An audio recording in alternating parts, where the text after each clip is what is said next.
جنہوں نے قرآن کے مضامین کو قبول کیا اور گویا کہ اسلام کے دائرے میں آیا، وہ بہترین مخلوق ہیں اور یہ زمین کے اوپر بہترین لوگ ہیں۔ اللہ نے ایسے لوگوں کے لیے جنت اور اپنی رضا کا انعام سنایا، اور جنہوں نے اس دائرے کے اندر اپنے آپ کو داخل نہیں کیا، یعنی قرآن کے مضامین کو قبول نہیں کیا، اسلام کی دعوت کو قبول نہیں کیا، اور یہ زمین پر بسنے والی مخلوقات میں سے بدترین مخلوق ہے۔ اللہ نے ایسے لوگوں کے لیے ابدی جہنم کو تیار کیا ہے۔ یہ تین قسم کے مضامین گویا کہ اللہ نے اس صورت میں بیان فرمائے ہیں، جو بطور خلاصے کے میں نے آپ کے سامنے رکھے۔ اب اللہ فرماتے ہیں اس سورت کی پہلی آیت کے اندر، اس کا ترجمہ پہلے دیکھ لیں۔ لم یکن الذین کفروا، وہ لوگ جنہوں نے کفر کیا، من اہل الکتاب، اہل کتاب میں سے، والمشرکین، اور مشرکین میں سے، منفکین، باز آنے والے نہیں تھے، حتی تأتیہم البینہ، یہاں تک کہ ان کے پاس آ پہنچے بینہ، رسول من اللہ، یعنی اللہ کا عظیم رسول، یتلو، جو پڑھ کر سناتا ہے، تلاوت کرتا ہے، صحفا مطہرہ، پاکیزہ صحیفوں کی، فیہا کتب قیمہ، اس میں مضبوط باتیں لکھی ہوئی ہیں، وما تفرق الذین، اور تفرقہ نہیں ڈالا، اختلاف نہیں کیا ان لوگوں نے، اوت الکتاب، جن کو کتاب دی گئی، الا، مگر، من بعد ما جاءتهم البینہ، مگر بینہ کہ ان کے پاس آ جانے کے بعد۔ جتنی آیتیں پڑھی میں نے، ان آیتوں کا ترجمہ ہے۔ پہلی آیت کا خلاصہ یہ ہے، لم یکن الذین کفروا من اہل الکتاب والمشرکین منفکین، کہ اہل کتاب میں سے اور مشرکین میں سے وہ لوگ باز آنے والے نہیں تھے۔ دو قسم کے گروہ تھے حضور پاک صلی اللہ علیہ وسلم کے زمانے میں اور آپ کے زمانے سے پہلے، دو قسم کی جماعتیں تھیں۔ ایک جماعت اہل کتاب کی تھی، اہل کتاب کہیں گے تو اس میں یہودی بھی آ گئے، عیسائی بھی آ گئے، تورات کو ماننے والے، زبور کو ماننے والے، انجیل کو ماننے والے، یہ اہل کتاب ہے، تو یہ سارے گروہ اہل کتاب کے اندر آ جائیں گے۔ اور دوسرا قسم جو تھی، دوسری قسم یعنی دوسرا گروہ، دوسری جو جماعت تھی، وہ مشرکین کی جماعت تھی۔ اور مشرکین کے اندر بھی کچھ لوگ ایسے تھے جو ستاروں کی پوجا کرتے تھے، کچھ لوگ ایسے تھے جو آگ کی پوجا کرتے تھے، آتش پرست تھے، کچھ لوگ ایسے تھے جو نیک لوگوں کی عقیدت میں ان کے نام کے بت بنا کر ان بتوں کی پوجا کرتے تھے، جو بت پرست تھے۔ تو یہ مختلف فرقے تھے، مختلف گروہ تھے کہ اہل کتاب بھی اور مشرکین بھی وہ انتہائی خطرناک بیماری کے اندر مبتلا ہو چکے تھے، کفر اور شرک کے دلدل میں بری طرح پھنس چکے تھے، ضلالت اور جہالت کے اندر ڈوب چکے تھے، رسومات اور بدعات نے ان کی زندگیوں میں اس طریقے سے جڑ پکڑ لی تھی کہ ان کے اندر سے ان برائیوں کو نکالنے کے لیے کوئی معمولی قسم کا آدمی اگر اصلاح کرنا چاہتا تو اس کا کام نہیں تھا۔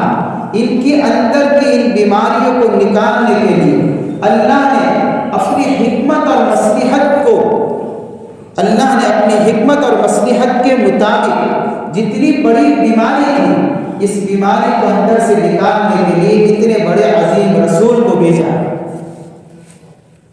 رسول من اللہ۔ اور یہ ایسے دلدل میں پھنسے ہوئے تھے اور اتنی خطرناک جڑ ان کے اندر یہ چیز پکڑ چکی تھی کہ آدمی تصور نہیں کر سکتا۔ وہ یوں ہی کہتے تھے، وجدنا علیہ آباءنا، بھئی یہ دین تو وہ ہے جس پر ہمارے باپ دادا چلے آئے، تو سب چلتے تھے تو ہم بھی چلتے، تو وہ لوگ غلط تھوڑی تھے، وہ سب غلط، تم اکیلے سے موروثی دین جس کو کہا جاتا ہے، وراثت میں ملا ہوا دین، کہ آدمی عمل تو کرے لیکن وہ عمل جو کرتا ہے وہ اندھ بھکتی میں عمل کرے، ہم جس کو اپنی زبان کے اندر کہتے ہیں، اس دین کو دین سمجھ کر جو چل رہا ہے وہ اس لیے چل رہا ہے کہ اس کے پاس دلیل نہیں ہے، وہ اس لیے چلتا ہے کہ اس نے اپنے باپ دادا کو چلتے ہوئے دیکھا ہے صرف، بس اس لیے یہی سب سے بڑی دلیل ہے۔ تو ایسی خطرناک بیماری ان کے اندر کہ جس دین پر وہ چل رہے تھے، یعنی کہ جن فرقوں میں یہ لوگ بٹے ہوئے تھے، چاہے اہل کتاب ہو، اہل کتاب میں سے یہودی ہو، عیسائی ہو، مشرکین ہو، یعنی ستارے کی پوجا کرنے والے ہو، آگ کی پوجا کرنے والے ہو، بتوں کی پوجا کرنے والے ہو، یہ لوگ اپنی عبادت کے اوپر کسی دلیل کے سہارے نہیں جی رہے تھے، اپنے باپ دادا کو دیکھا تھا تو چل رہے تھے۔ ایسی خطرناک پیچیدہ بیماری کو نکالنے کے لیے ظاہر سی بات ہے جو چھوٹا آدمی اگر ان کو کہے کہ بھائی یہ غلط ہے تو ان کو سمجھ میں آتی بات؟ ان کو کہاں سے سمجھ میں آتی؟ بیماری اتنی بڑی، لہٰذا اللہ نے ان کی بیماری کو اندر سے نکالنے کے لیے انتظام اتنا بڑا کہ عظیم الشان رسول کو بھیجا، اور صرف رسول کو نہیں بھیجا، رسول کے ساتھ اللہ نے اپنا کلام اتارا، رسول من اللہ، اللہ کا عظیم الشان رسول آیا۔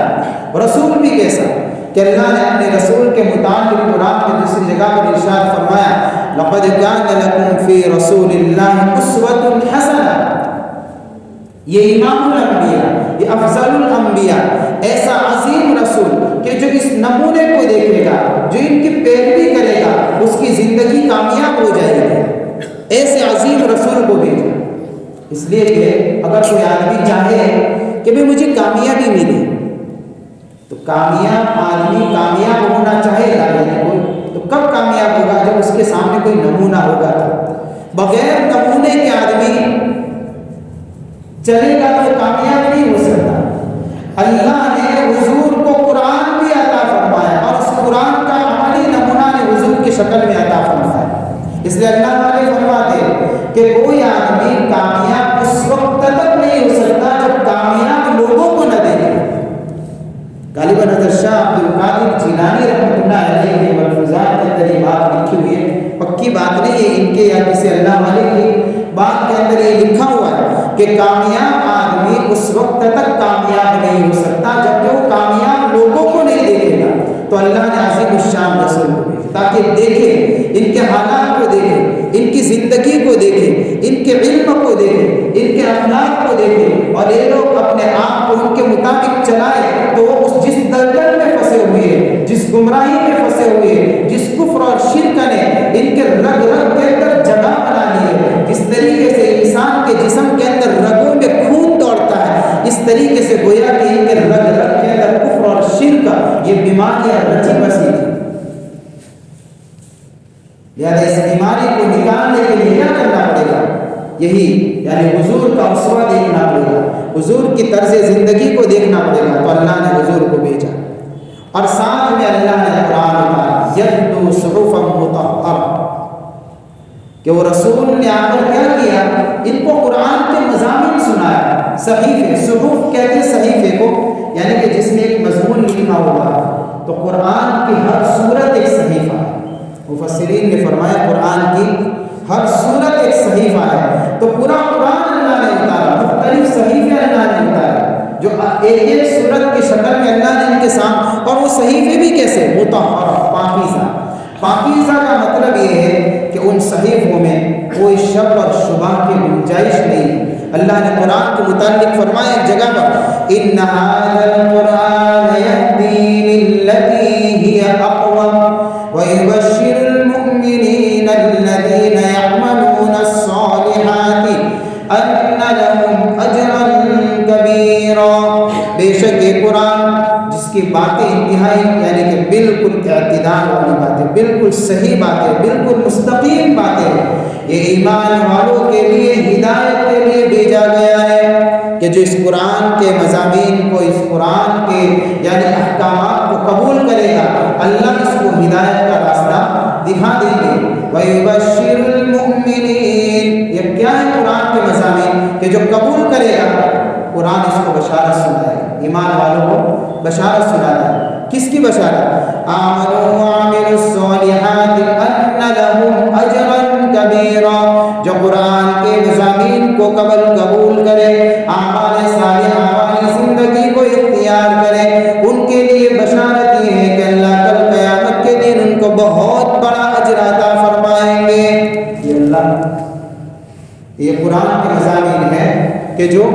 بالکل پاک اور صاف مضامین ہیں جس میں کسی قسم کے شک اور شبہ کی گنجائش نہیں ہے۔ دوسری جگہ پر اللہ نے فرمایا قرآن کی صفت کے متعلق، قرآن کی شان کے متعلق، لا یأتیہ الباطل من بین یدیہ ولا من خلفہ، اس کے پاس باطل آ ہی نہیں سکتا ہے، نہ اس کے آگے سے نہ پیچھے سے، کہیں سے بھی قرآن کے سامنے باطل ٹک نہیں سکتا ہے۔ جس کے مضامین اتنے پاکیزہ ہو اور وہ رسول اگر ان قرآن کے ان پاکیزہ مضامین کو سنائے اور ان اہل کتاب میں سے ہو یا پھر مشرکین میں سے ہو، اگر وہ لوگ ان پاکیزہ مضامین کو سنتے، رسول کی شکل میں یہ اللہ کی بھیجی ہوئی واضح نشانی کو دیکھتے اور اس کے مطابق اپنے آپ کو چلاتے، تو اللہ فرماتے ان کے اندر کی بیماری جڑ سے نکل جاتی ہے، ان کی بیماری کو جڑ سے نکل۔ اس کی مثال ایسے ہے جیسے بہت سارے بیمار ایسے ہوتے ہیں کہ وہ خود سمجھ جاتے ہیں کہ بھئی مجھے بیماری ہے، اور بہت سارے بیمار ایسے ہوتے ہیں کہ ان کو تو پتہ نہیں ہوتا کہ ان کو کوئی بیماری ہے، ان کی بیماری کی تشخیص کے لیے کسی ماہر ڈاکٹر، حکیم اور ماہر طبیب کی ضرورت پڑتی ہے۔ وہ بتائے گا تو پتہ چلے گا کہ میں تیرے اندر یہ بیماری ہے، اور جب تک ڈاکٹر نہیں بتائے گا تب تک وہ اپنی بیماری کی تشخیص خود نہیں کر سکتا ہے۔ تو بیماری چھوٹی ہو، ڈاکٹر چھوٹی دوا کے ذریعے سے کام ہو جاتا ہے، معمولی دوا کے ذریعے سے معاملہ ختم ہو جاتا ہے۔ بیماری بڑی، ڈاکٹر بھی بڑا اور علاج بھی قیمتی، جب جا کر اس کے اندر سے بیماری نکلتی ہے۔ کچھ ایسا ہی حال ہے لوگوں کا بھی کہ کفر اور شرک کا یہ ایسی خطرناک بیماری تھی کہ ان کو پتہ نہیں تھا کہ ہم بیمار ہیں۔ ان کی بیماری کو بتانے والے روحانی عظیم طبیب رسول من اللہ کے عظیم رسول اللہ نے بھیجے تاکہ رسول ان کو بتائے کہ تمہارے اندر کن کن بیماریوں نے جڑ پکڑ لی ہے، تم کس کس طریقے کی بیماریوں میں مبتلا ہو۔ جب بیماری بڑھی اللہ نے عظیم رسول بھی بھیجا، اور عظیم رسول کے ساتھ میں عظیم نسخہ بھی بھیجا، یتلو صحفا مطہرہ، یہ انتہائی عظیم نسخہ ہے جو قرآن کی شکل میں آیا ہے کہ انسانوں کے اندر کی بیماریوں کی تشخیص کرتا ہے اور پھر بیماریوں کو اندر سے جڑ سے نکالتا ہے۔ اس لیے اللہ نے قرآن فیہ شفاء للناس، فیہ شفاء لما فی الصدور، للناس ما فی الصدور کہا کہ اندر کی دل کی بیماریوں کو یہ قرآن کیا نکالتا ہے۔ تو رسول بھی عظیم یعنی روحانی طبیب، جتنی بڑی بیماری معالج علاج کرنے والی ذات بھی اتنی بڑی عظیم، اور ان کے لیے نسخہ جو بھیجا وہ نسخہ بھی بڑا عظیم یعنی قرآن کی شکل میں بھیجا۔ لیکن آج ہوتا کیا ہے کہ ہمارے بھی دل بیمار ہے، ہمارے اندر بھی کمزوریاں ہیں، ہمارے اندر بھی بہت سارے لوگ دین پر عمل کرتے ہیں اس لیے کہ اگلوں کو دیکھا تھا اور وہ بھی چلتے ہیں۔ بھئی یہی ہو رہا ہے، بہت سارے ہمارے دیندار بھائیوں کا حال یہ ہے کہ وہ دین پر چلتے ہیں، جو ہمارے اندر بھی مختلف گروہ ہیں، مختلف جماعتیں ہیں، وہ سب کے سب جو دین پر چلتے ہیں وہ کیسے چلتے ہیں؟ دلائل کے ذریعے سے نہیں چلتے، لوگوں کو دیکھ کر چلتے ہیں۔ جیسے ان کے پاس دلیل تھی وجدنا علیہ آباءنا، ان پر ہم نے ہمارے باپ دادا کو دیکھا کہ چلا، تو آج ہمارے پاس بھی یہی ہوگی۔ تو اندر کی بیماریوں کے بارے میں ہم نہیں پتہ لگا سکتے، جیسے ان کو پتہ نہیں تھا کہ آدمی خود نہیں پتہ لگا سکتا ہے کہ میں بھی بیمار ہوں اور میرے اندر کی یہ کمزوری آ چکی ہے، میرے دین کے معاملے میں بھی میرا مسئلہ گڑبڑی والا مسئلہ ہے، تو کیا کرے گا؟ تو رسول کی زندگی کو دے، اللہ کے پاکیزہ صحائف یعنی قرآن کو دے، تو اس کے اوپر اپنی زندگی کو پیش کرے گا تو اندر کی بیماریاں سامنے آئے گی، اندر کی بے دینی کے پتہ چلے گا، اندر کا ایمان کتنا کمزور ہے یہ قرآن بتائے گا، یہ نبی کی زندگی بتائے گا۔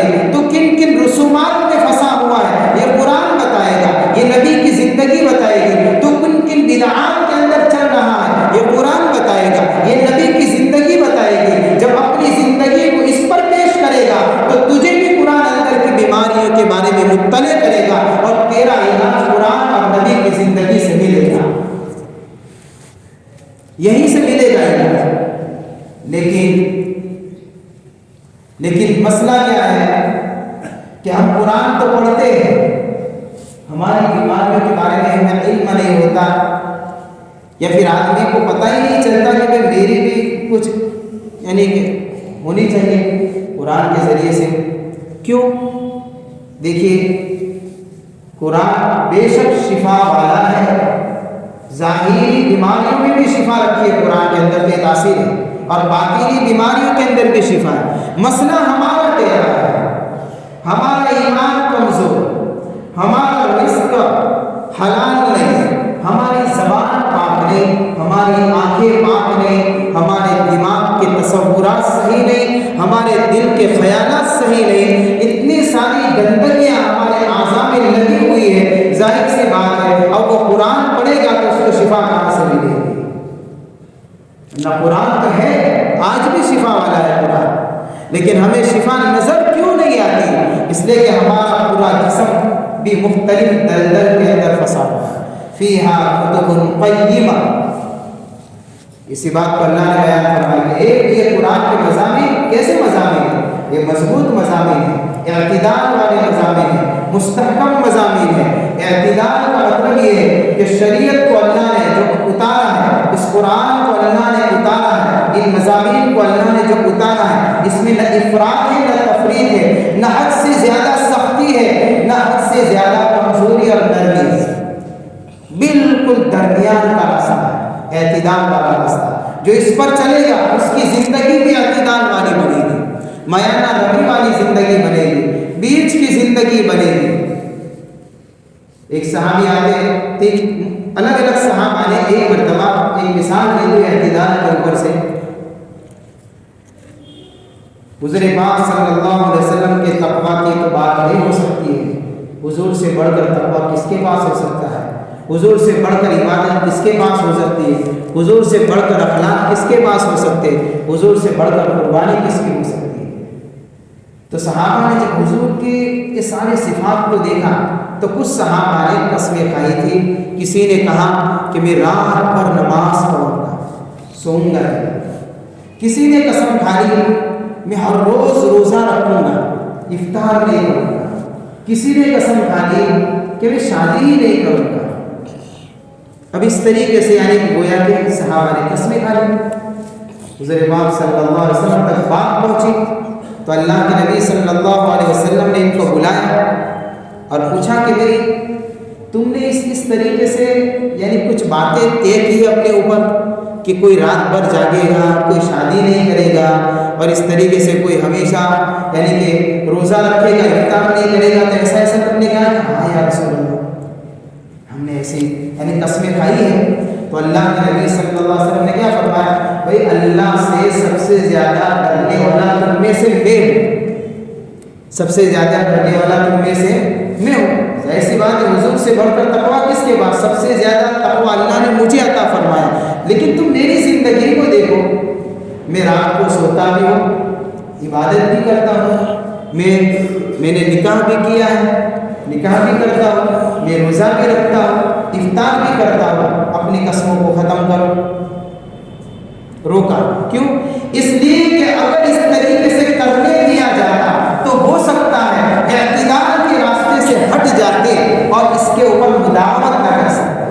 تو جو عمل معتدل ہوتا ہے تھوڑا، اس لیے حدیث پاک کے اندر آتا ہے کہ ان اعمال کو مضبوطی سے پکڑے رکھو جس کے اوپر تم کو طاقت ہو۔ خذوا من الاعمال ما تطيقون، ان اعمال کو مضبوطی سے پکڑے رکھو جن عمل کے کرنے کی تمہارے اندر طاقت ہو، اس لیے کہ اللہ تو نہیں تھکتا لیکن تم تھک جاؤ گے، اس لیے وہ عمل بہتر ہے چاہے تھوڑا ہو لیکن ہمیشہ کے لیے۔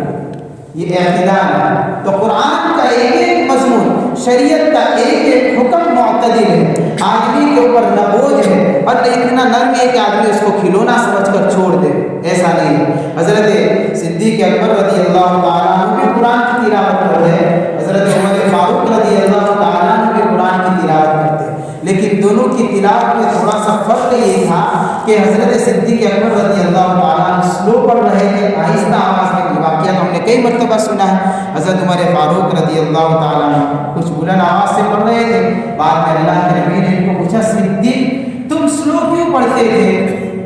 کہ یا رسول اللہ میں تو اس ذات کو سناتا ہوں جس کا کلام ہے، اس کے لیے بلند آواز کو آواز کو کوئی فرق نہیں پڑتا، وہ تو آہستہ آواز کو بھی سنتا ہے. حضرت عمر رضی اللہ تعالیٰ عنہ سے پوچھا کہ عمر تم بلند آواز سے کیوں پڑھتے تھے؟ حضرت عمر رضی اللہ تعالیٰ عنہ نے فرمایا یا رسول اللہ میں تو اس لیے پڑھتا تھا تاکہ سونے والے جاگ جائے اور شیطان بھاگ جائے. تو اللہ کے نبی صلی اللہ علیہ وسلم نے کیا فرمایا؟ صدیق تم کچھ بلند آواز سے پڑھو، عمر تم کچھ سلو آواز سے پڑھو. یہ اعتدال ہے. یہ قرآن کے مضامین فیہا کتب قیمہ، کہ قرآن کے مضامین ایسے پاکیزہ مضامین اور ایسے خصوصیت ہے، اور یہ خصوصیت کہیں بھی نظر نہیں آئے سوائے مذہب اسلام کے، کہ اس کا ایک ایک حکم معتدل اور مضبوط ہے. وما تفرق الذین اوتوا الکتاب الا من بعد ما جاءهم البینۃ. لیکن ہوا کیا؟ اب اللہ نے فرماتے ہیں کہ ان کی بیماری کو جڑ سے نکالنے کے لیے اللہ نے واضح نشانی بھیجی، اور ان اہل کتاب کی حالت ایسی تھی کہ جب تک حضور تشریف نہیں لائے تھے تو تب تک تو وہ انتظار کرتے تھے، اس لیے کہ وہ تورات کو پڑھتے تھے، انجیل کو پڑھتے تھے، آسمانی کتابوں کا علم تھا، اس کے اندر حضور کا ذکر موجود تھا، حضور کے اوصاف موجود تھے، آپ کی نشانیاں موجود تھیں. ان کو پتا تھا آخری نبی آنے والے ہیں، نبی آخر الزماں تشریف لانے والے ہیں، یہی اوصاف کے مالک ہوں گے، یہ صفتوں سے متصف ہوں گے. یہ ساری چیزیں ان کو پتا تھی، سب جانتے تھے وہ لوگ اہل جو کتاب تھے، یعنی آسمانی کتابوں کے جاننے والے.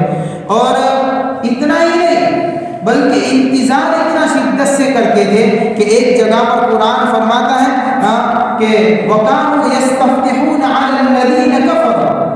جب کبھی معاملات کفار اور مشرکین کے سامنے مقابلے کا آ جاتا تھا تو اس مقابلے کے اندر وہ لوگ اللہ کے نبی کا واسطہ دے کر فتح مانگا کرتے تھے، اور ان کو کہا بھی کرتے تھے ان مشرکین سے، اس لیے کہ مشرکین کے پاس تو آسمانی کتاب نہیں تھی، وہ تو آگ کی پوجا کرنے والے، ستاروں کی پوجا کرنے والے، بتوں کی پوجا کرنے والے تھے، اس لیے ان کو تو پتہ نہیں تھا. تو ان کو یہ لوگ ڈرایا کرتے تھے، کہا کرتے تھے بھئی دیکھو نبی آخر الزماں آنے والے ہماری کتابوں کے اندر لکھے ہوئے ہیں، تو ایک وقت آئے گا کہ ان کا ساتھ دیں گے اور ان کے ساتھ ہمیں مل کر تمہارا مقابلہ کریں گے تو ہم غالب آ جائیں گے. تو اس طریقے سے وَكَانُوا يَسْتَفْتِحُونَ عَلَى الَّذِينَ كَفَرُوا، یہ نبی کے آنے سے پہلے اس طریقے سے فتح کو مانگا کرتے تھے اور ان کو کہا بھی کرتے تھے.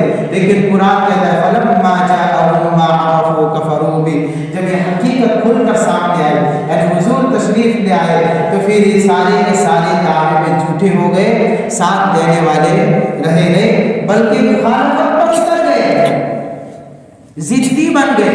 وہ ضدی کیوں بنے؟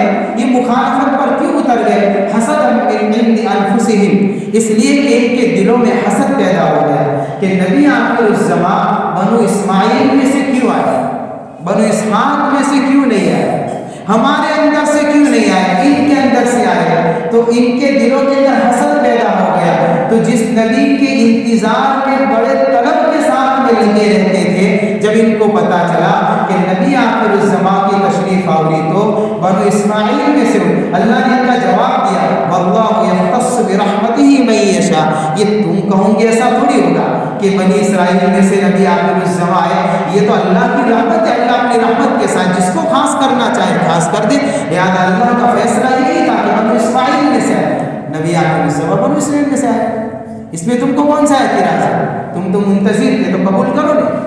تو اتنی ساری یعنی کہ میں نے بتایا ان کی بیک گراؤنڈ کے کیسا انتظار کرتے تھے اور کس طریقے سے یعنی کہ لوگ منتظر رہتے تھے. اب قرآن کیا کہتا ہے کہ جب ان کے سامنے بات آ گئی، یہ ساری حقیقت کھل کر آئی، تو وما تفرق الذین اوتوا الکتاب الا، انہوں نے تفرقہ نہیں ڈالا مگر یہ کہ ان کے پاس واضح نشانی آ گئی، اس کے بعد پھر اختلاف رائے پیدا ہو گئے، پھر مخالف ہو گئے، پھر نبی کے دشمن بن گئے اور انہوں نے نبی کا انکار کر دیا. خیر یہ تو اس آیت کے اندر بطور خلاصے کے میں نے آگے کا مضمون انشاءاللہ آگے بیان کروں گا. اللہ تعالیٰ ہمارے دلوں کے اندر قرآن سے قرآنیت کو اللہ تعالیٰ فرمائے اور قرآن احکامات کے مطابق ہم سب کو چلنے کی توفیق